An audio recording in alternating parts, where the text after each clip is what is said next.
ගෝඨාභය රාජපක්ෂ මහත්තයා එනකොට කිව්වේ අනගාരിക ධර්මමාලතුමාගේ මේ පුනරුත්ථාපනයක් පුනරාගමනයක් කියලා. අනේ එතුමාගේ 157 වෙනි ජන්මදිනයේ දවසේ තමයි මේගොල්ලෝ एक बार दो बार ඇරලා ජනතාවට මේ කෙලි දෙලින් තෙරපි පොරකකා පොලිසිය බලන් ඉදි පොලිසිය සමහර තැන්වල මේ මහ බැංකුවෙන් වෙන වෛරසය ලංකාවේ කොමිස් වලින් වෙන වෛරසය ලංකාවේ අලිජාවාරමින් වෙන වෛරසය ලංකාවේ පොහොර වලින් වෙන වෛරසය මේ සියලු දේ තුලින් රටට ඇති වෙලා තියෙන වෛරසය පිළිබඳව මේ ආණ්ඩුව විසින් ඇති කරලා තියෙන වෛරසය අපි ඉදිරිපත් කරන්නට බලාපොරොත්තු ඕන වෛරසයකට මිනිස්සු බයයිනේ. දැන් කොරෝනාවට අපි හැමෝම බය වෙලා ඉන්නේ. හැබැයි කොරෝනාවටත් වඩා භයානකම වෛරසය තමයි මේ පොහොට්ටු වෛරසය. රාජපක්ෂ වෛරසය. මේ නිසා තමයි රටේ මිනිස්සු අද රට දාලා යන්න පටන් අරගෙන තියෙන්නේ. ඇයි රට දාලා යන්නේ? මේ රාජපක්ෂ වෛරසය රටේ තිබුණොත් අපේ දරුවන්ට අනාගතයක් නැහැ කියලා. හැබැයි අපි අපේ රටේ ජනතාවගෙන් ඉල්ලා හිටිනවා අපි රටේ පුරවැසියන් විදියට මේ රට විනාශ කරලා මේ රට කාබාසිනිය කරලා මේ රටේ විනයක් නැති කරලා මේ රටේ ප්‍රජාතන්ත්‍රවාදයක් නැති කරලා මේ රටේ ආර්ථික පාරදෘශ්‍යභාවයක් නැති කරලා හොරකම් කරන රටක් බවට පත් කරන ඒ වගේම ජාතිවාදය හරහා රට ගිනි තියන මිනිස්සුන්ගේ මිනිස් ජීවිතවල වටිනාකමක් දන්නේ නැති මෙන්න මේ වෛරසය රටින් පිටුවහල් කරන එක තමයි අපේ යුතුයකම වෙන්නේ. එහෙම නැතුව අපේ මිනිස්සු මේ රට දාලා යන එක නෙවෙයි කියන එක අපි මේ වෙලාවේ සඳහන් කරනවා. අපි ආරාධනා කරනවා සියලු දෙනාට මේ රාජපක්ෂ වෛරසය, මේ පොහොට්ටු වෛරසය මේ භූමියෙන් අතුගා දාන්න අපි අත්වැල් බැඳ ගන්න ඕනි කාලය එළඹිලා තියෙනවා කියන එක මම මේ වෙලාවේ සඳහන් කරනවා.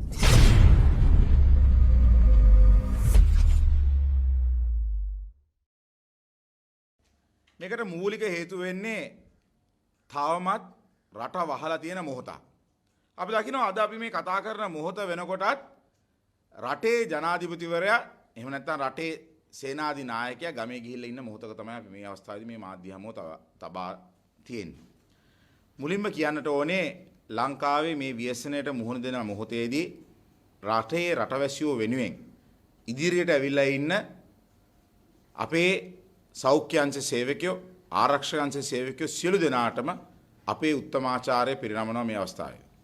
ඒ පිරිනමන අතරෙදිම අපි එකක් කියන්නට ඕනේ මේ රටේ විශාල වෛරසයක් මේ රට ඇවිත් තියෙන මොහොතක් මේ වෙලාව. මේ මොහොතේදී අපි මතක් කරන්නට ඕනේ රටේ මේ වෛරසය ඇවිල්ලා තියෙන පිට රටකින්. ඒ වගේම තමයි මේ රටේ ඉන්න විශාලම වෛරසය තමයි මේ රටේ ඉන්න නායකත්වය කියන එකත් අපි මේ අවස්ථාවේදී මතක් කරගන්නට කැමතියි. මොකද ඒකට අපි හේතුව කියන්නේ මේ මොහොතේදී මේ කොරෝනා වෛරසය ASCII කොමිස් වෛරසයකොත් පැතිරෙමින් පවතින අවස්ථාව. ඒ පිළිබඳව පැහැදිලිව කියනවා නම් ලංකාවේ විශාල අඩුවක් ඇති වෙලා තියෙනවා මේ මොකද ලෝකේ හැමතැනකම මිනිස්සු බේරගන්න තමයි වැක්සින් ගැහුවේ. එහෙම නැත්නම් එන්නත් කරන්නේ කරේ මිනිස්සු බේරගන්න. මිනිස්සු බේරගන්න එන්නත් කරන ලෝකෙක අපේ රටුවේ එන්නත් කරන්නේ කරේ මිනිස්සු බේරගන්න නෙමෙයි ආණ්ඩුව බේරගන්න. නිසා අපි පැහැදිලිව කියනවා මෙතන වෙනසක් තියෙනවා. සාමාන්‍යයෙන් වැක්සින් එකක් දෙන්නේ සාමාන්‍ය මිනිස්සු බේරගන්න. අපි දැක්ක මේක ප්‍රමාද වෙලා වැක්සින් දීම තුල විශාල ව්‍යසනයකට මේ රට තල්ලු වෙලා තියෙනවා. ඒක ඇතුළත වෙච්ච විශාල විපර්යාසයන් විනාශයන් පිටබඳව අපේ മന്ത്രിවරු කතා කරන්නට පටන් ගනී. අපි දීර්ඝ වශයෙන් කතා කරනකොට මේ රටේ අද අපි දකිනවා සීනි ටික නැහැ. අපි දකිනවා පිටි ටික නැහැ. බෙහෙත් ටික නැහැ. අඩුම ගානේ පස්ස තියන්න වැසිකිළිය නැහැ. මේ සියලු දේවල් ටික කැඩිච්ච වාහනයකට අමතර කොටස් ටික නැහැ. මේ ඔක්කොමත් එක්ක ගරානාවක් ඇතිවීමින් පවතින මොහොතක් මේක. ඒ නිසා අපි කියනවා රටට වෛරසයක් ඇතිලා තියෙනවා. රටට වෛරසයක් ඇති වෙලා තියෙනවා. මේ රටට ඇතිලා තියෙන වෛරසය වෙනස් කරන්න තමයි අපි මේ සතියේ පෙළ ගැහෙන්න සූදානම් වෙලා තියෙන්නේ. ඒ සම්බන්ධයෙන් ඇති වෙලා තියෙන වෛරස් ප්‍රමාණය රටට ඇතිලා තියෙන වෛරස් ටික අපි එකින් එක පෙළ ගස්සන්න සූදානම් වෙනවා. මම මීට වඩා වැඩි කතා කරනවට වඩා ලංකාවේ මහ බැංකුවෙන් වෙන වෛරසය ලංකාවේ කොමිස් වලින් වෙන වෛරසය ලංකාවේ අලිජාවාරමින් වෙන වෛරසය ලංකාවේ පොහොර වලින් වෙන වෛරසය මේ සියලු දේ තුලින් රටට ඇති වෙලා තියෙන වෛරසය පිළිබඳව මේ ආණ්ඩුව විසින් ඇති කරලා තියෙන වෛරසය අපි ඉදිරිපත් කරන්නට බලාපොරොත්තු වෙනවා. මතක තියාගන්න ඕනම වෛරසයක් ඉන්නේ පිට රටේ. මම මතක් කරනවා අපේ මුදල් ඇමතුමත් ඇවිල්ලා තියෙන්නේ පිට රටේ.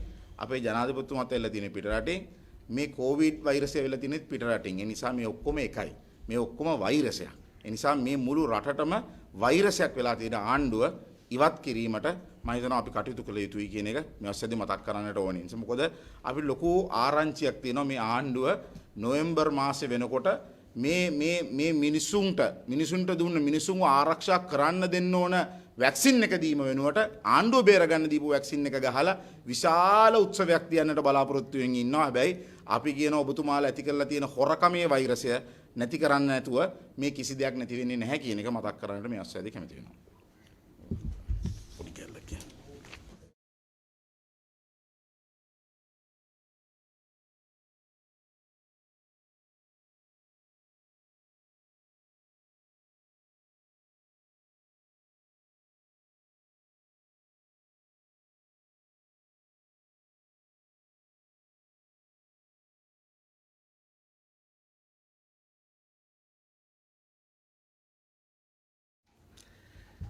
දැන් මේ පොහොට්ටු වෛරසය රටටම වෛරසයක් බවට පත් වෙලා තියෙනකොට රාජපක්ෂ වෛරසය රටටම වෛරසයක් බවට පත් වෙලා තියෙනකොට රට ඇතුලේ ජාතිවාදයේ වපුරලා රට ඇතුලේ වෛරසයක් නිර්මාණය කරලා ඒ වගේම ආර්ථික වෛරසයක් නිර්මාණය කරලා ඒ අතර වාරේ මේ අත්‍යවශ්‍ය භාණ්ඩ සියල්ල හිර කරලා ඒ සාමාන්‍ය මිනිස්සුන්ට මේ අත්‍යවශ්‍ය භාණ්ඩ ගෙන්නන්න දෙන්නේ නැතුව ඒ අතර වාරේ තමන්ගේ හිතවතුන් කීප දෙනෙකුට විතරක් මහා පරිමාණ ව්‍යාපාරිකයෝ කීප දෙනෙකුට විතරක් රටට අත්‍යවශ්‍ය භාණ්ඩ ගේන්න පුළුවන් හයිය තියෙන අයට විතරක් ගෙන්නන දීලා ඒ අතරෙත් තවත් මාෆියාවක් වෛරස් මාෆියාවක් ආර්ථික මාෆියාවක් වෙළඳ කණ්ඩායමක් හොරු රැලක් මේ වෛරස් කණ්ඩායමත් එක්ක එකතු වෙලා වැඩ කරනවා කියන එකත් අපි මේ වෙලාවේ මතක් කරන්න ඕනේ.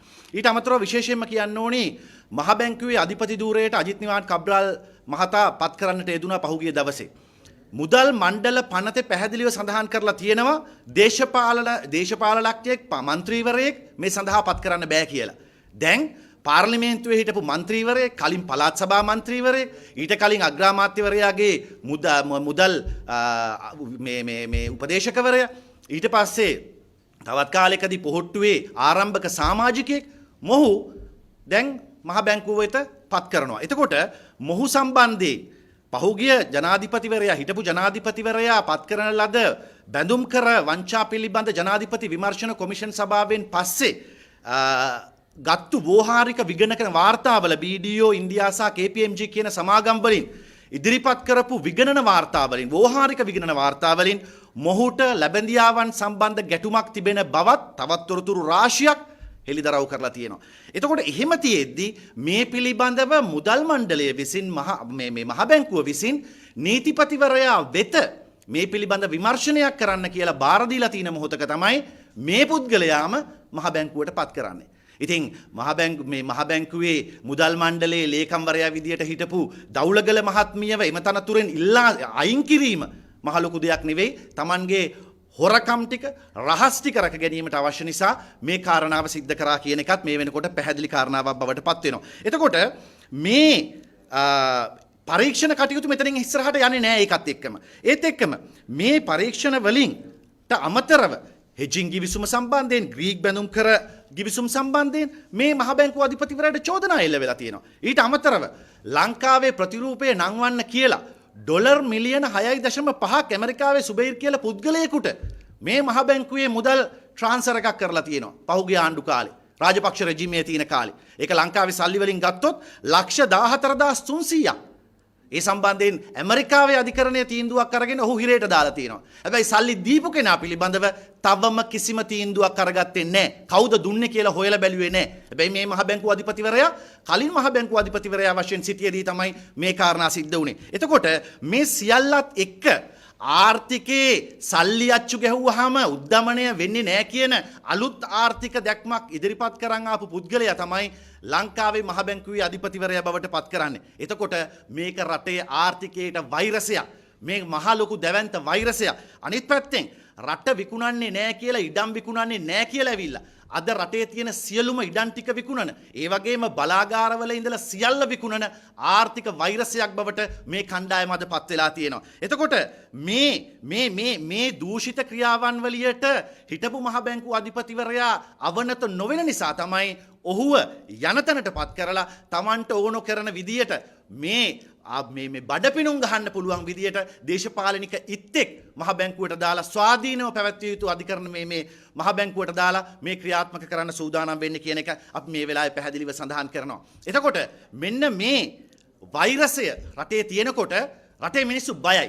ඕන වෛරසයකට මිනිස්සු බයයිනේ. දැන් කොරෝනාවට අපි හැමෝම බය වෙලා ඉන්නේ. හැබැයි කොරෝනාවටත් වඩා භයානකම වෛරසය තමයි මේ පොහොට්ටු වෛරසය. රාජපක්ෂ වෛරසය. මේ නිසා තමයි රටේ මිනිස්සු අද රට දාලා යන්න පටන් අරගෙන තියෙන්නේ. ඇයි රට දාලා යන්නේ? මේ රාජපක්ෂ වෛරසය රටේ තිබුණොත් අපේ දරුවන්ට අනාගතයක් නැහැ කියලා. හැබැයි අපි අපේ රටේ ජනතාවගෙන් ඉල්ලා හිටිනවා අපි රටේ පුරවැසියන් විදියට මේ රට විනාශ කරලා මේ රට කාබාසිනිය කරලා මේ රටේ විනයක් නැති කරලා මේ රටේ ප්‍රජාතන්ත්‍රවාදයක් නැති කරලා මේ රටේ ආර්ථික පාරදෘශ්‍යභාවයක් නැති කරලා හොරකම් කරන රටක් බවට පත් කරන ඒ වගේම ජාතිවාදය හරහා රට ගිනි තියන මිනිස්සුන්ගේ මිනිස් ජීවිතවල වටිනාකමක් දන්නේ නැති මෙන්න මේ වෛරසය රටින් පිටුවහල් කරන එක තමයි අපේ යුතුයකම වෙන්නේ. එහෙම නැතුව අපේ මිනිස්සු මේ රට දාලා යන එක නෙවෙයි කියන එක අපි මේ වෙලාවේ සඳහන් කරනවා. අපි ආරාධනා කරනවා සියලු දෙනාට මේ රාජපක්ෂ වෛරසය, මේ පොහොට්ටු වෛරසය මේ භූමියෙන් අතුගා දාන්න අපි අත්වැල් බැඳ ගන්න ඕනි කාලය එළඹිලා තියෙනවා කියන එක මම මේ වෙලාවේ සඳහන් කරනවා. බොහොම ස්තුතියි.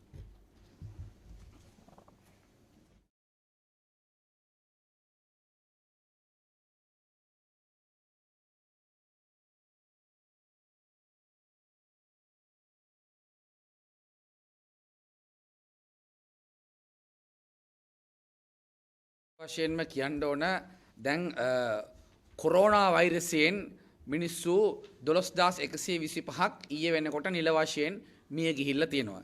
එතකොට මේ කොරෝනා වෛරසයට වඩා ප්‍රබල වෛරසයක් වෙච්ච මේ ආණ්ඩුවේ නොසලකිලිමත්භාවය, නොහැකියාව, අතපසුවීම, කළමනාකරන දුර්වලතාවය කියන කාරණා මත තමයි මේ මිනිස්සු 12000කට ආසන්න ප්‍රමාණයක් මිය ගිහිල්ලා තින්නේ. උදාහරණයක් හැටියට ගත්තොත් එහෙම අපට මතකයි ගිය අවුරුද්දේ 2020 පෙබරවාරි මාසේ පාර්ලිමේන්තුවේදී අපි අහනකොට ලෝකේ පුරා මේ වෛරසයක් ඇවිල්ලා තියෙනවා. මේ වෛරසය ලංකාවට ඇතුළු වෙන්න නොදී රට වහන්නේ කවද්ද? මොකද අපිට අපේ රටේ දේශ සීමාවක් නැහැ. දූපතක් වෙච්ච රටක් නිසා රට වැහුවනම් ඒ පිට රටින් එන වෛරස් එන්න විදියක් නැහැ කියලා. නෑ එහෙම අවශ්‍යතාවයක් නැහැ කිව්වා. ඊළඟට අපි අහුවා ඒ වෛරසය ලංකාව ඇතුළට ආවොත් මේ ආරක්ෂාකාරී වෙන්න ෆේස් මාස්ක් ඇනවුම් කරලා තියෙනවද කියලා. හිටපු සෞඛ්‍ය ඇමතිතුමිය කිව්වා නෑ එහෙම අවශ්‍යතාවයක් නෑ කියලා කිව්වා. ඊළඟට අපි කිව්වා දිගින් දිගටම මේ අයට මේකට විද්‍යාත්මකව මූණ දිය යුතු ආකාරය පිළිබඳව විපක්ෂයක් විදිහට අපි තීරණ කරලා දුන්නා. ඒ නිසාම අපි කිව්වා දිගින් දිගටම මේ එන්නත ඕඩර් කරන්න කියලා. ඒලව අපිට මතකයි වාසුදේව නානායක ඇමතුමා කිව්වා නෑ එහෙම වැක්සින් එකක් ඕඩර් කරන්න අවශ්‍යතාවයක් නෑ කියලා. ඒ විතරක් මදිද ඒගොල්ලෝ මිත්‍යාව ප්‍රවර්ධනය කරමින් විද්‍යාව පසුපසට තියලා නොයෙකුත් කලගෙඩි ගංගාවලට මුදා හැරියා. අර මොකද්ද කුණ්ඩලී ශක්තියෙන් කොරෝනාව සනීය කරාය කියන කෙනා එයාගේ මතුරපු කලගෙඩි තමයි මේ ඇමතිවරු ගිහිල්ලා මේව කරේ. දැන් එතුමාත් කොරෝනාවට ගොදුරු වෙලා ආසාදිත තත්ත්වයෙන් පසු වෙනවා. අපි ඒක ගැන සතුටු වෙන්නේ නැහැ කිසිසේත්ම. ඒ නිසා ඒ වගේම තමයි මේ අය අර පිස්සෙක් අල්ලගෙන හිටිය ධම්මික කියලා පිස්සෙක් අල්ලගෙන පැණියක් ප්‍රවර්ධනය කරගෙන එන්නත වෙනුවට මේ පැණි බීලා මේ රෝගෙන් බේරෙන්න පුළුවන් කියලා ප්‍රවර්ධනය කරන් ගියා. ඒ වෙලාවට විපක්ෂය හැටියට අපි කිව්වා නෑ මේ අයට මේ වැක්සින් එක ලබා දීම සඳහා අවශ්‍ය පියවර ගන්න. අවසානයේදී වෛද්‍ය විශේෂඥයන් ඒ වගේම විපක්ෂයේ සහ ජනතාවගේ පීඩනය මැද තමයි වැක්සින් එක ගෙන්නන්න උනේ. ඒ බව දැන් මේ ආණ්ඩුවට අමතක වෙලා තියෙනවා. හරියට නිකන් අපි වැක්සින් එක එපා ඒගොල්ලෝ තමයි වැක්සින් එක ගේන්න ඕනේ කියලා. ඒ නිසා තමයි අපි කියන්නේ මේ ආණ්ඩුව තමයි මේ කොරෝනාවට වඩා ප්‍රබල මේ රටේ ජනතාවට විරුද්ධව තියෙන වෛරසය කියලා ඉවරලා. ඊළඟට වැක්සින් එක ආවයින් පස්සේ මොකද්ද කරේ? අපි දැක්ක ලෝකේ බොහෝ රටවල් අවුරුදු 60ට වැඩි අයට ප්‍රමුඛතාවය ලබා දුන්නා. මොකද හේතුව 60ට වැඩි අයට වෙනත් රෝගාබාධ වැඩි නිසා ඒ අයට අවදානම වැඩි කියලා. නමුත් අපේ රටේ මොකද්ද කරේ? දුර්වල කළමනාකරණය, නොහැකියාව සහ ජනතාවට විරුද්ධව තියෙන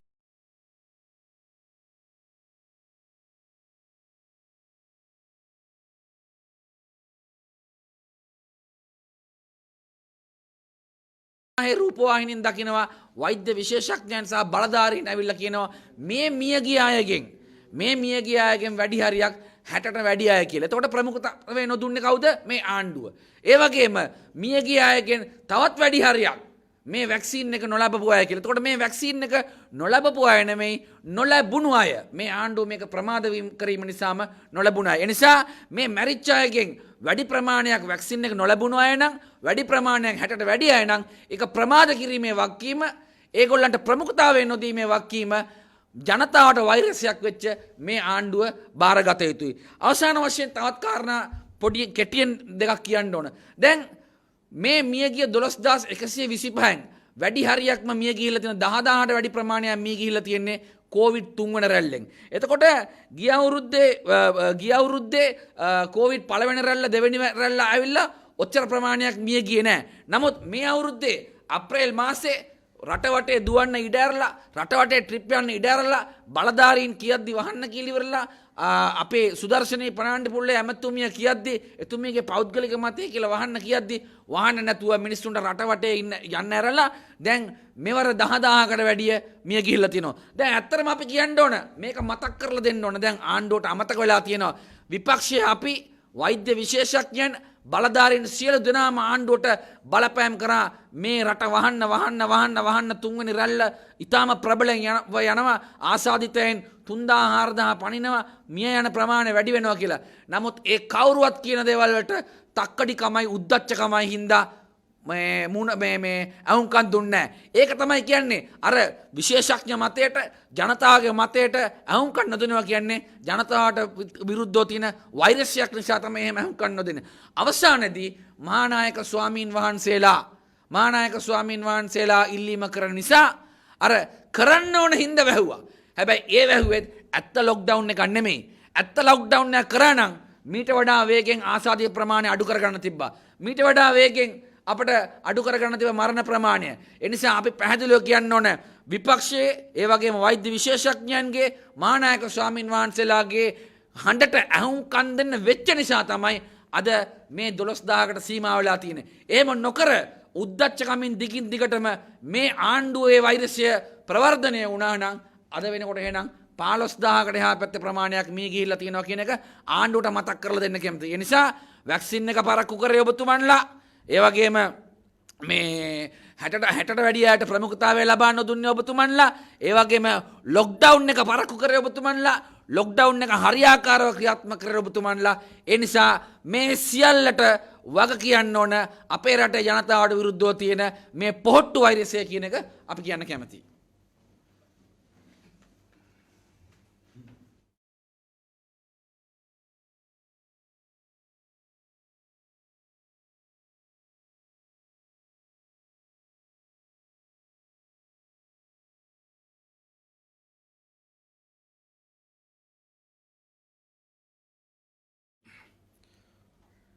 ලෝකයේම වෛරසයකින් වෙලාගත්තු මොහොතක අපිට වෛරස් ගණනාවක් නිසා පීඩාවට පත් වෙන්න සිදු වෙලා තියෙනවා. ලෝකය කොවිඩ් වසංගතය කියන වෛරසයෙන් වෙලාගෙන තියෙනවා. අපේ රටේ ජනතාව වෙලාගෙන තියෙනවා වෛරස් ගණනාවකින්. මේ රාජපක්ෂ වෛරසය නිසා තමයි මේ වෛරස් ගණනාවම අද අපිට මුහුණ දෙන්න සිද්ධ වෙලා තියෙන්නේ. විශේෂයෙන්ම අපි දන්නවා අද පොහොර වලට වෛරස් ඇවිල්ලා තියෙනවා. පොහොර සමග වෛරස් ඇවිල්ලා තියෙනවා. දැන් ඊයේ පෙරේද අපිට දැනගන්න පුළුවන් වුණා චීනෙන් ගෙනාපු කාබනික පොහොරත් සමග බැසිලස් කියන වෛරසය ඇවිල්ලා තිනවා. බැසිලස් කියන වෛරසය මම දැන් හොයලා බලනවා මේ බැසිලස් කියන නම මේ වෛරසයට කොහොමද ආවේ. එතන බැසිලස් කියන දෙකම තියෙනවා. බැසිලස් ඉතින් ඔබතුමාලා ගලපලා ගන්න මේ බැසිලස් කියන වෛරසය මේ කොහොමද නම හැදුනේ කියන එක මේක මේ සංදි කොහොමද හැදුනේ කියන එක බලන්න වෙනවා සිංහල අපේ විශේෂඥයෙක් ධම්මලා. දැන් මේ බැසිලස් වෛරසය නිසා අපේ ගොවි බිම් ටික විනාශ වෙන තර්ජනයේ අපි ඉන්නවා. මේ ආණ්ඩුව ගත්තු මරි මෝඩ තීන්දුවක් තමයි මේ යලකන්නෙන් මහකන්නේට එනකොට රසායනික පොහොර වලින් කාබනික පොහොර වලට 100% අනුගත වීම කියන මරි මෝඩ තීන්දුව. ඒ නිසා අද ගොවියත් පාරිභෝගිකයත් විතරක් නෙමෙයි අනාගතයේ අපේ ගොවි බිම් ටිකටත් වෛරස් බෝ වෙන වෛරස් අනුගත වෙන තත්ත්වයක් උදා වෙලා තියෙනවා විතරක් නෙමෙයි අපේ අල ටික අපේ එළවලු ටික අපේ ලූණු ටික මේ සෑම භෝගයක්ම මේ වෛරස් වලට ගොදුරු වෙන තත්ත්වයක් උදා වෙලා තියෙනවා. ඒ නිසා අද මේ රාජපක්ෂ වෛරසය විසින් මේ රටටම බැසිලස් ඇතුළු අපේ ගොවිබිම් වලට වෛරස් ඇතුළත් කරලා තියෙනවා. මේ එක වෛරසයක්. ඒ විතරක් නෙමෙයි. දැන් අලුත්ම වෛරසය තමයි ජාතිවාදී වෛරසයක් දැන් පතරෝගන යනවා. ඒකනම් මේ කොරෝනා එන්න කලින්ම මේගොල්ලෝ පාවිච්චි කරපු වෛරසයක්. මේ ජාතිවාදී වෛරසය, ආගම්වාදී වෛරසය, මේ වෛරසය පතුරවලා තමයි මේගොල්ලෝ බලය දිනාගත්තේ. අපිට මතකයි. දැන් මේගොල්ලෝ ආයේ පදේ ගහන්න පටන් ගන්න තියෙනවා රට පුරා. ඒ පදේ ගහන්න යාලට කණ්ඩායමක් ඉන්නවා. ඒ පදේට නටන්න කණ්ඩායමක් ඉන්නවා. ඒ නිසා අපි තාම ගෞරවයෙන් කියනවා මේ ජාතිවාදී වෛරසය රාජපක්ෂ වෛරසය විසින් පාවිච්චි කරන්න එපා. දැන් ඔයගොල්ලෝ එකපාරක් මේ වෛරසය පාවිච්චි කරුවා. ඒ වෛරසය නිසා මිනිස්සු අන්ධ වුණා. මිනිස්සු රැවටුණා. එසේ මෙසේ ගානක් නෙමෙයි ලක්ෂ 69ක් රැවටුණා. ඒ වගේ ප්‍රතිවිපාක තමයි අද අපි විඳින්මින් ඉන්නේ. හැබැයි ආයෙ අපි දකිනවා මේ වෛරසය නැවත රට පුරා ප්‍රචාරණය කරමින් ප්‍රචලිත කරමින් ඉන්නවා. ඒ නිසා රාජපක්ෂ වරුන්ට කියනවා ඒ ඔයාලා විසින් හදපු වෛරසය දෙවෙනි වතාවටවත් පාවිච්චි කරන්න ලෑස්ති වෙන්න එපා. දැන් මේ වෛරසය නිසා අපි දැක්කා මේ රාජපක්ෂ වෛරසය නිසා වෛද්‍යවරු මේ වෛරසයට බය වෙලා කී දෙනෙක් අයින් වුණාද?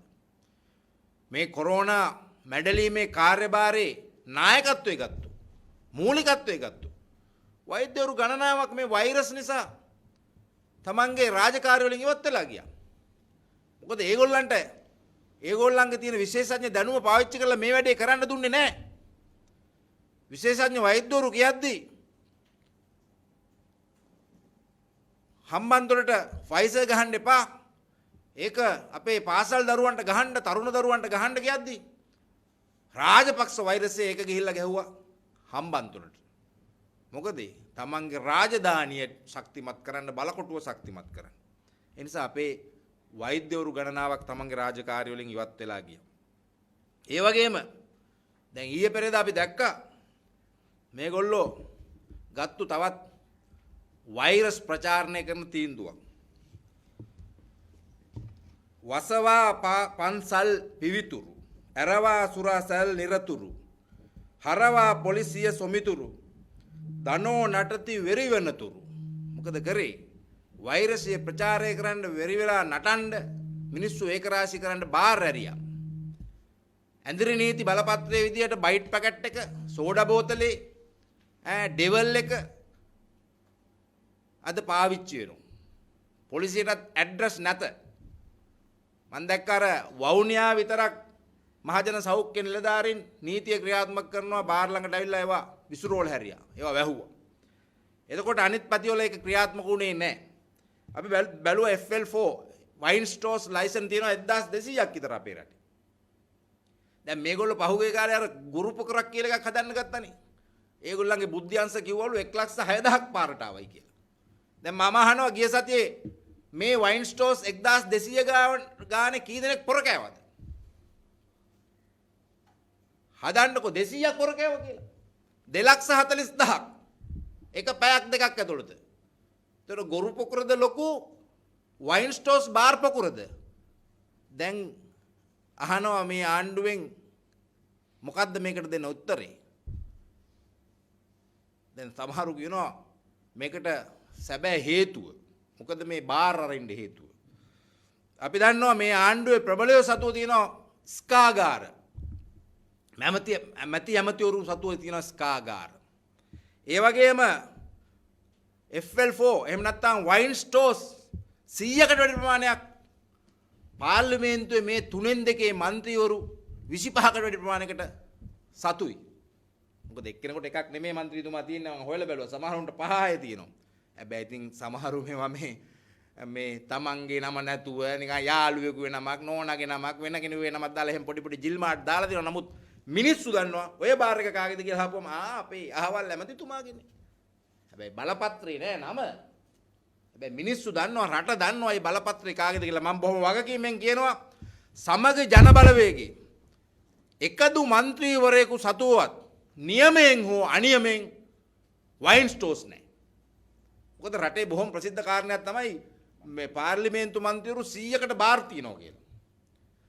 සමහරට ඇති හිටපු මන්ත්‍රී ඔය සේට්ටම බාර් 100ක් ඇති. හැබැයි එකක් මතක තියාගන්න වර්තමානයේ සමග ජන බලවේගයේ නියෝජනය කරන කිසිම මන්ත්‍රීවරයෙකුට නියමයෙන් හෝ අනියමයෙන් බාර් එකක් නැහැ. පුළුවන් නම් ඔප්පු කරලා පෙන්නන්න. හැබැයි ඒගොල්ලෝ සතුව නියමයෙන් සහ අනියමයෙන් බාර් 100ක් විතර තියෙනවා. ඒ බාර් 100 දෙනෙකුගේ නෙමෙයි 25කගේ 30කගේ. අපි ඉදිරියේදී මේවත් හෙළිදරව් කරන්න. මේක තමයි ඇත්ත තත්ත්වය. අනිත් එක එදා බාර් ඇරියේ කවදද? අනගාരിക ධර්මපාලතුමා තමයි මත්ද්‍රව්‍ය වලට ගව ඝාතනයට විරුද්ධව සටන් කරපු නායකයා. ගෝඨාභය රාජපක්ෂ මහත්තයා එනකොට කිව්වේ අනගාരിക ධර්මපාලතුමාගේ මේ පුනරුත්ථාපනයක් පුනරාගමනයක් කියලා. අනේ එතුමාගේ 157 වෙනි ජන්මදිනයේ දවසේ තමයි මේගොල්ලෝ एक बार दो बार ඇරලා ජනතාවට මේ කෙලි දෙලින් තෙරපි පොරකකා පොලිසිය බලන් ඉදි පොලිසිය සමහර තැන්වල මෙහෙවනවා ආරක්ෂාව දෙනවා ආහාරේ වෛද්‍යවරු කැපවීම කරනවා වෛද්‍යවරු දන්නේත් නැහැ සෞඛ්‍ය අංශ දන්නේ නැහැ PHI මහත්තුරු දන්නේ නැහැ මෙන්න ඇරලා ඒකට විරුද්ධව ඊයේ පෙරේද අපි දැක්කා මේ කුඩා ව්‍යාපාරිකයෝ සටන් කරනවා මේ පොඩි තේ කඩයක් බුලත් තිර කඩයක් තැඹිලි ලෑල්ලක් තියන් ඉන්න මාළු ලෑල්ලක් තියන අය වෙනුවෙන් සටන් කරපු අර චාල්ස් සහෝදරයව කුදලගෙන යනවා මේ රටේ මේව කරන්න බෑ කියලා ඕවයිසි මහත්තයා කියනවා ඈ මේ රටේ මේව කරන්න බෑ හැබැයි මේ රටේ බාර අරින්න පුළුවන් කොහොමද අපේ කාලේ වුණා නම් එහෙම වුණා නම් ඉතින් අපේ මහා සංඝරත්නය එහෙම බාහින්න බලන්න තිබුණා පාරට බහින ඇටි ඉතින් අපි ගෞරවනීය මහා සංඝරත්නයෙන් කියනවා මේවට විරුද්ධව ඔබ වහන්සේලාගේ පෙනී සිටීම අපිට මේ වෙලාවේ වැදගත්. බොහොම ගෞරවයෙන් අපි කියන්නේ අපි දන්නවා ගිය මැතිවරණයේදී මේ රට ගැන හිතලා හරි මොනවා ගැන හරි හිතලා ඔබ වහන්සේලා පෙළ ගැහුණා දෙන්න. මං හිතන්නේ බුදුරජාණන් වහන්සේ හැර අනිත් සේරම වගේ ස්වාමීන් වහන්සේලා ගිය සැරේ පෙනී සිටියේ රාජපක්ෂගේ ජයග්‍රහණ වෙනුවෙන්. හැබැයි දැන් ඔබ වහන්සේලාගේ අවදිවීම හරි වැදගත් මේ රට ඉස්සරහට අරන් යන්න විශේෂයෙන්ම මේ ජාතිවාදී වෛරසය අපේ පස විනාශ කරන බැසිලස් වෛරසය ඇතුළු මේ වෛරස් රාජපක්ෂ වෛරසය විසින් අද රට පුරාම ප්‍රචාරිත කරලා තියෙනවා ප්‍රචාරය කරලා තියෙනවා ඒ නිසා මේ වෛරසයෙන් රට බේර ගන්න ඕන. බොහොම ස්තුතියි. ප්‍රශ්න මොනවද දිනවල ටක්කගේ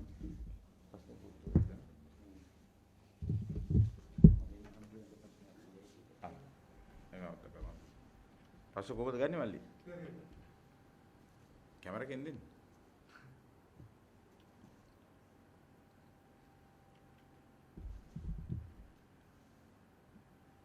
ඔබතුමාලාගේ සහෝදර මන්ත්‍රීවරයෙක් වෙන පාට්ලි චම්පික මැතිතුමා මේ ක්‍රිස්තියානි ආගමික නායකයින් සමග සාකච්ඡාවක් කරලා තියෙනවා. ඒ පිළිබඳව ඔබතුමාගේ මතය මොකක්ද? නෑ ඇත්තටම එතුමා ඒක කිසිම හංගල කරපුවා නෙමෙයි එතුමා ඒක සමාජයට එතුමා විසින්ම මාධ්‍යයට ඉදිරිපත් කරපුවක් එතුමා හංගල ගහලා කරපු සාකච්ඡාවක් නෙමෙයි දෙතෙන්දී එතුමා ඒ සම්බන්ධයෙන් මම හිතනවා නොයෙකුත් මාධ්‍ය වලින් ඒක හුවා දක්වන්න නැතුවට රහස්‍ය සාකච්ඡාවක් කියලා ඒක කිසිම රහස්‍ය දෙයක් නෑ එතුමා එලිපිට එතුමා කරපු මොකද්ද මේ කොමිසමට පාස්කු කොමිසමට කරපු සාක්ෂි ප්‍රකාශ සම්බන්ධයෙන් ස්වාමින් වහන්සේලා පූජකතුමන්ලා කීප දෙනෙක්ට කරපු ප්‍රකාශයක්. එතනදී එතුමා ඒක සම්බන්ධයෙන් කිසිම හංගල දෙයක් නැහැ. එතුමා ඒ සම්බන්ධයෙන් බොහොම විවෘතව කතා කරා.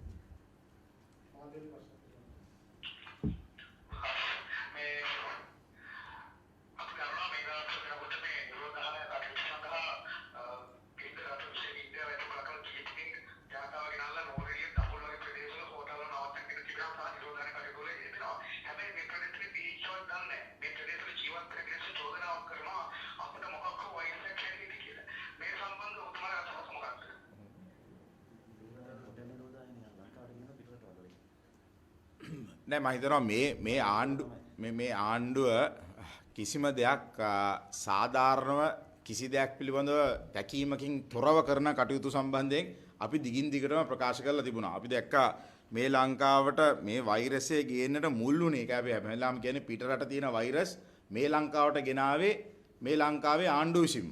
ඒ නිසා මේ ජනතාවේ ප්‍රදේශවල කලබල වීම සාමාන්‍ය දෙයක්. නමුත් මේ ආණ්ඩුව මීට වඩා බුද්ධිමත්. මොකද අපි දකිනවා සමහරලාට සෞඛ්‍ය ශාස්ත්‍රය දන්නේ නැහැ කවුද මේ තීන්දුව ගන්න කියන එක. ඒ නිසා තමයි ගොඩක් වෙලාවට ගොඩක් ස්ථානවලදී මේ අපි දකිනවා ටාස්ක් ෆෝස් එක සමහරට දන්නේ නැහැ කවුද මේ තීන්දුව ගත්තේ කියලා. සමහරට දැන් බාරරපුවම අපි දැක්කා බාරරිය කවුද කියන එක අපි දකින්නේ නාමල් රාජපක්ෂ මන්ත්‍රීතුමා අපි දන්නේ නැහැ කවුද ඒකට තීන්දුව දුන්නේ කියලා. අදටත් අපි දන්නේ නැහැ කවුද බාරරිය කියලා.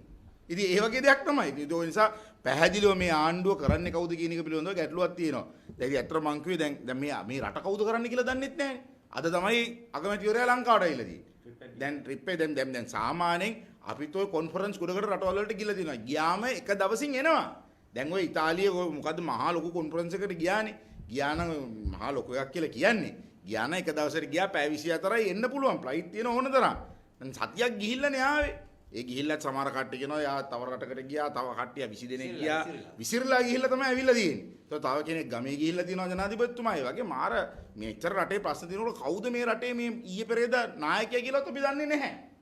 මෙහෙම තමයි රට කෙරලා තියෙන්නේ. ඒ නිසා මේ මුළු ආණ්ඩුවම එක පැත්තකින් කොමිස් කාක්කෝ ටිකක් ඉන්නවා, එක පැත්තකින් තව කාක්කෝ ටිකක් ඉන්නවා, තව පැත්තකින් හොඳට ව්‍යාපාර ගසා කරන මිනිස්සු ටිකක් ඉන්නවා, තව පැත්තකින් අත්‍යවශ්‍ය සේවා අත්‍යවශ්‍ය භාණ්ඩ කියලා දාලා හොඳට yes we can කියලා පොඩි ඩීල් එකක් ගහන සෙට් එකක් ඉන්නවා. ඒකෙන් හොඳට හම්බ කරන සෙට් එකක් ඉන්නවා. මේ ඔක්කොමත් එක්ක අපිට පේනවා මුන් ඔක්කොම අපේ රටට වෛරසයක් වෙලා පවතිනවා කියන එක පේන්න තියෙනවා.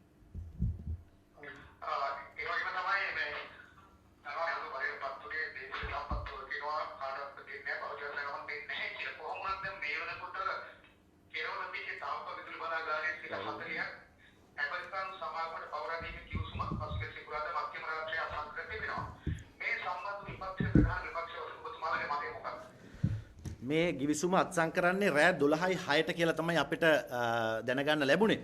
මේ තරම් හදිසිය අත්සන් කළා පිටරට යන්නේ. ඒ කියන්නේ ඒ තරමට අත්‍යවශ්‍යතාවය මොකක්ද කියන එක තමයි ප්‍රශ්නේ තියෙන්නේ. රටේ මේ සාමාන්‍යයෙන් රටේ ජාතික ආරක්ෂාව පිළිබඳව කතා කරා රටේ දේවල් විකුණන්නේ නැහැ කියලා කිව්වා. කිසිම දෙයක් විකුණන්නේ නැහැ. විකුණපුවත් ආපහු ගන්නවා කියලා කිව්වා. විකුණපු අයට අපි අපි මේ මතක් කරලා දෙනවා. අපි ආවම ඕව ආපහු ගන්නවා කියලා. ඒක නෙවෙයි කරේ. තිබුණටත් වඩා දුන්න විතරක් නෙවෙයි සින්නක් කරව දුන්නා, තවත් දුන්නා. ආපු දවසේ ඉඳලා ඉඩකඩම් ටික විකුණා. මේ වෙනකොට මේ බලාගාර පද්ධතියම රටේ තියෙන ප්‍රධාන බලාගාර සියල්ලකම පාහේ අයිතිය ඒ වගේ මේවල ක්‍රියාත්මක කිරීමේ බලය මේ වෙනකොට මේ රටවල් තුනකට ලබා දීම සඳහා ක්‍රියාත්මක වෙනවා. අපේ රටට අපේ රටේ බලශක්තිය පිළිබඳව තීන්දුව తీරන ගැනීමට ඇති ශක්තිය නැති කරලා දාලා තිනවා මේ අය. තමන්ගේ ඩීල් නිසා තමන්ගේ හම්බු කරගැනීමේ අවශ්‍යතාවය නිසා මේ බලාගාර විකුණා දැමීමේ ක්‍රියාදාමය තමයි ක්‍රියාත්මක වෙන්නේ. අපි විපක්ෂයේ විදියට මේ සම්බන්ධයෙන් හඬක් නගන්න බලාපොරොත්තු වෙන ප්‍රධාන වශයෙන්ම මේ සියල්ල සිද්ධ කරන්නේ ජනතාවට හොරෙන්. පාර්ලිමේන්තුවට හොරෙන් ජනතාවට මේව පිළිබඳව කතා කරන්න අයිතියක් නැති කරලා මේ පිළිබඳව කතා කරොත් කටවල් වහන්න මේ පිළිබඳව කතා කරොත් සීහයිඩිය ගෙනියන්න මේවා පිළිබඳව කතා කරොත් උද්ඝෝෂණ කරොත් ඒව පිළිබඳව කුදලාගෙන යන්න තමයි මේ ආණ්ඩුව සූදානම් වෙන්නේ. හැම එකකටම මේ කොරෝනා එක ඉස්සරහට දාලා කොරෝනා වෛරසය එක ඉස්සරහට දාලා මේ ආණ්ඩුවේ වෛරසය යට ගහගෙන පැවැත්ම තමයි මේ වෙලාවේ සිද්ධ කරන්නේ. විපක්ෂයේ විදියට මේ විකිණීම මේ බලාගාර විකිණීම සම්බන්ධයෙන් අපේ දැවැන්ත විරෝධය අදට විතරක් නෙවෙයි ඉදිරියේදීත් ඒ සඳහා ක්‍රියාත්මක වීම සියල්ලම අපි සිදු කරනවා කියන එකත් මේ වෙලාවේ මතක් කරනවා.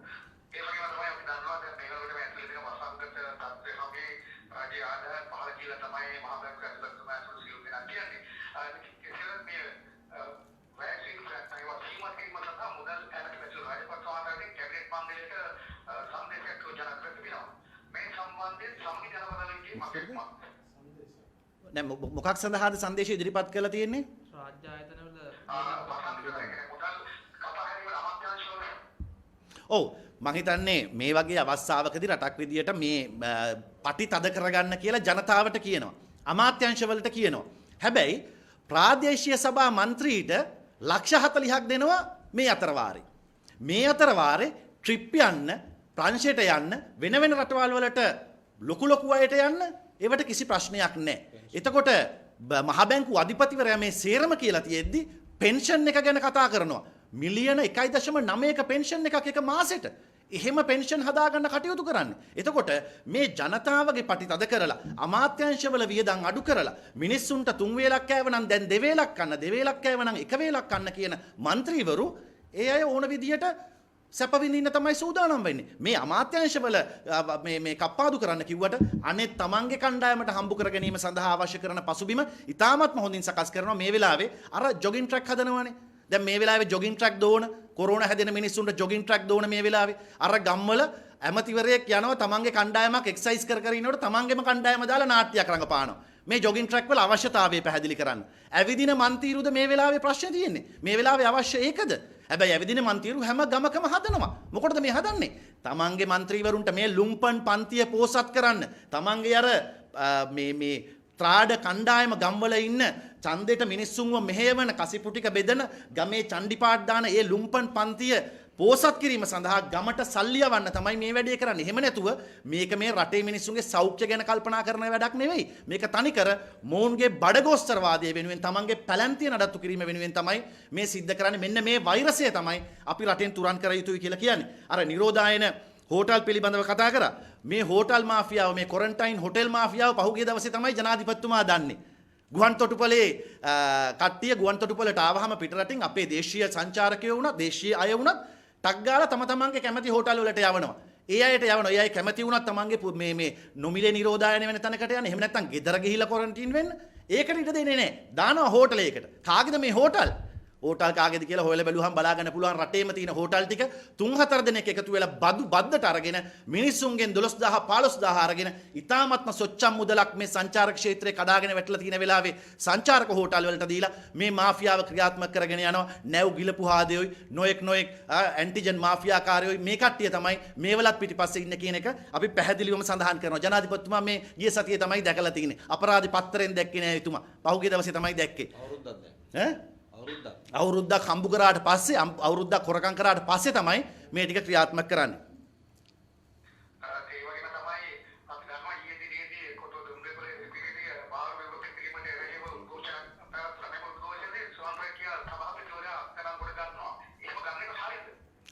පැහැදිලිවම මේ වෙලාවේ දුප්පත් මිනිස්සුන්ට නලින් බණ්ඩාර මන්ත්‍රීතුමා කිව්වා වගේ තැඹිලි කරත්තේ කරපු මිනිහා බුලත් විට වෙළඳාම කරපු මිනිස්සයා පුංචි ස්වයං රැකියා ව්‍යාපාරිකයන්ට අද ජීවිකාව අහිමි වෙලා තියෙන වෙලාවක මේ බාර් ටික ඇරලා මේ ක්‍රියාත්මක කරේ මොකක්ද? මේ ක්‍රියාත්මක කරේ තමන්ගේ අර බාර්කාරයෝ ටික පෝෂණය කරන්න. ඉස්කාගාර කණ්ඩායම පෝෂණය කරන්න මේ වැඩේ කරේ. එතකොට මේ පුද්ගලයෝ තමන්ගේ ජනතාව වෙනුවෙන් නැගී හිටියේ. තමන්ගේ මිනිස්සු වෙනුවෙන් පෙනී හිටියාම තමයි මේ ඊ타ත්ම අසාධාරණ වැඩේ කරේ. අපි මේ අත්අඩංගුවට ගැනීම ඊ타ත්ම තරයේ හෙලා දකිනවා. ඒත් එක්කම මේ CID කාරණාව මතක් කරාම එක කාරණාවක් කියන්න තියෙනවා. දැන් මටත් CID එකට එන්න කියලා අද දවසේදී සඳහන් කරලා තිබුණා.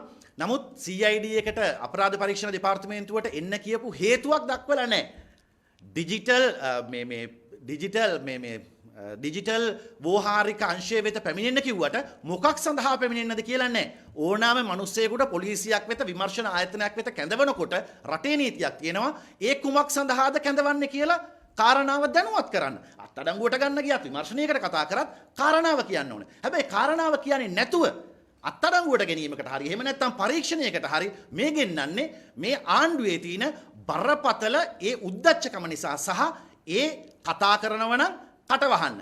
හොරකම් කරපු අය එද පහුගිය කාලේ අපිට මතකයි හොරකම් කරපු අය සල්ලි මේ නාස්ති කරපු අය පහුගිය දවස්වල හිරේට ගියා. ඒ වගේම CID එකට ගියා. දැන් මොකද්ද වෙලා තියෙන්නේ? දැන් ඇත්ත කතා කරොත් සත්‍ය කතා කරනව නම් ඒ අය CID එකට ගෙන්නලා ආණ්ඩු මට්ටු කරන්න තමයි සූදානම් වෙන්නේ. හැබැයි අපි එකක් කියනවා. අපි කතා කරන්නේ සත්‍ය කතා කරන්න අපි බය නැහැ. ඒ ඕනෑම වෙලාවක අපි ඒ අවශ්‍ය තැන් වලට ගිහිලා උත්තර දෙන්න සූදානම්. නමුත් CID එක අපිට දැන්විය යුතුයි. අපිව කැඳවන හේතුව ඒ දන්නපු දවසට අපි CID එකට ගිහිල්ලා අපේ තොරතුරු ඉදිරිපත් කරන්න අපි සූදානම් කියන එක අපි මේ වෙලාවේ කියනවා. වගේම මේ තර්ජන කරලා මේ බය ගැන්වීම කරලා අපේ කටවල් වහන්න සූදානම් වෙන්න එපා කියලාත් අපි ආණ්ඩුවට කියනවා. අර ප්‍රදීප් චාල්ස් මහත්මයා අත්අඩංගුවට ගැනීම ගැන යමක් ප්‍රකාශ කරන්න ඕන. දැන් අපි දන්නවා දැන් ගිය මාසේ 20 වෙනිදා ඉඳලා මේ රට ලොක්ඩවුන් කරලා තියෙන්නේ. එතකොට බලවතුන්ට ඒ අයගේ ව්‍යාපාර කරගෙන යෑමේ හැකියාව තියෙනවා. කොළඹ නගරයේ සහ කොළොන්නාව නගර සීමාවේ කොටිකාවත්ත මුල්ලේරියාව ප්‍රාදේශ සභා සීමාවත් විශාල පවුල් එකක ප්‍රමාණයක් තියෙනවා මේ එදිනදා ස්වයං රැකියා කරලා තමයි ජීවත් වෙන්නේ. පිටකොටුව තමයි ඔවුන්ගේ මේන් ප්‍රධාන ස්ථානය. ඒ ආවට තවත් ස්ථාන ගණනාවක ඔවුන් හම්බ කරලා තමයි ජීවත් වෙන්නේ. එතකොට මේ කොළඹ නාගරික පැල්පත්වල ඉන්න ජනතාවට වර්ග අඩි 85ක ගෙදරක සාමාන්‍යයෙන් 10ක් 12ක් 15ක් ජීවත් වෙනවා. ඒ අයට එළියට යන්න බෑ. දැන් මම ග්‍රාමීය ජනතාවට අපහාස කරනවා නෙමෙයි. ගමක ගෙදරක ලොක්ඩවුන් වෙලා ඉන්නකොට ඒගොල්ලන්ට වත්ත පිටිය තියෙනවා. පොල් ගහක් දෙල් ගහක් කොස් ගහක් තියෙනවා. ඒ ටික හරි කාලා ඉන්න පුළුවන්. මේ කොළඹ නගරයේ ජීවත් වෙන ජනතාවට ලොක්ඩවුන් එකක් ආවහම වර්ග අඩි 85ක මිනිස්සු 10ක් 12ක් ඉන්නකොට දැඩි මානසික පීඩනයක් තියෙනවා. ඔවුන් නිදාගන්නේ ෂිෆ්ට් ක්‍රමයට. රැට දරුවන්ට නිදා ගන්න දීලා දෙමව්පිය උදේට තමයි නිදාගන්නේ. ඒ එක පැත්තක්. අනිත් පැත්තෙන් මේ දවසකට රුපියල් 3-4000 හම්බ කරන මිනිස්සු හොඳට කාලා බීලා ජීවත් වෙන මිනිස්සු. ඒතර මේ මිනිස්සුන්ට මාසෙකමාරක් ලොක්ඩවුන් එකක් තිබ්බහම ඔවුන්ගේ ව්‍යාපාර කරන්න දෙන්නේ නැත්නම් ආණ්ඩුවේ ගජමිතුරන්ට ඔවුන්ගේ ව්‍යාපාරය යහමින් කරන්න දෙන්නේ නැත්නම් එදිනදා වේල හම්බ කරන මිනිස්සුන්ට ඒ දරුවන්ට කන්න නැතිවීම, දරුවන්ට කිරිපිටි ටිකක් බිස්කට් එකක් ලබා දෙන්න නොහැකියාව, ඔන්ලයින් අධ්‍යාපනය ලබා දෙන්න මුදල් වියදම් කිරීමේ නොහැකියාව තමයි මේ ස්වයං රැකියා ව්‍යාපාරිකයන් පිටුන නිසා මේක අපි පැහැදිලිවම දකිනවා. මම කොළඹ දිස්ත්‍රික්කයේ മന്ത്രിවරයෙක් වශයෙන් කියන්න කැමතියි. මේ වගේ අඬන්තේට්ටම් වැඩ කරන්න ලෑස්ති වෙන්න එපා. හැමදාම එකම ආණ්ඩු තියෙන්නේ නැහැ හොඳේ. ඒකත් හොඳට මතක තියාගන්න. මොකද හේතුව මේ කොළඹ නගරයේ දුප්පත් මිනිස්සුන්ගේ ප්‍රාණය තමයි මේ හිර කරන්න හදන්නේ. ඒ නිසා ප්‍රදීප් චාල්ස් මහත්මයා කියන්නේ සංකේතයක් පමණයි. ඒ නිසා කොළඹ නගරයේ ඉන්න මේ නාගරික පැල්පත් වාසී ඒ දෙමව්පියන්ගේ ආත්ම ගරුත්වය එක්ක සෙල්ලම් කරන්න නම් ලෑස්ති වෙන්න එපා කියන එක ආණ්ඩුවට කඩ යන බලධාරීන්ට අපි මතක් කරන්න කැමතියි.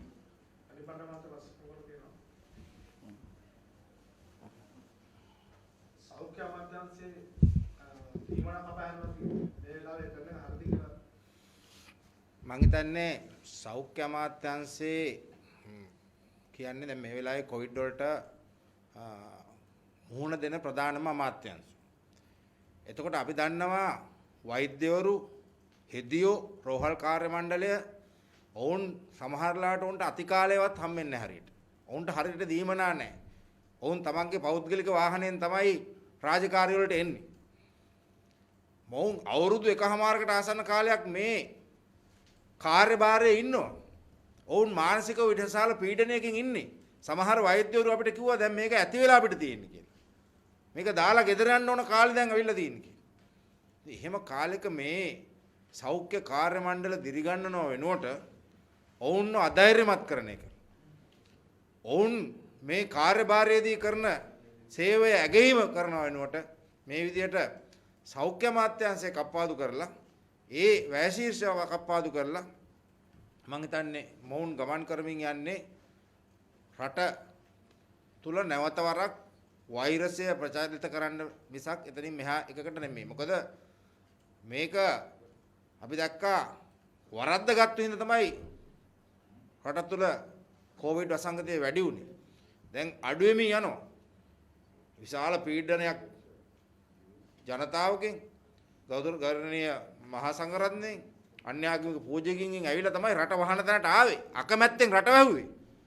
දැන් අකමැත්තෙන් රට වහලා යම් මට්ටකම ඒක කන්ට්‍රෝල් වීගෙන එනකොට ආණ්ඩුව නැවත වතාවක් මෝඩ තීන්දුව ගත්තොත් අපිට නැවත රට අවදානකොට හෙළන තැනට එන්න පුළුවන්. බොහොම ස්තුතියි.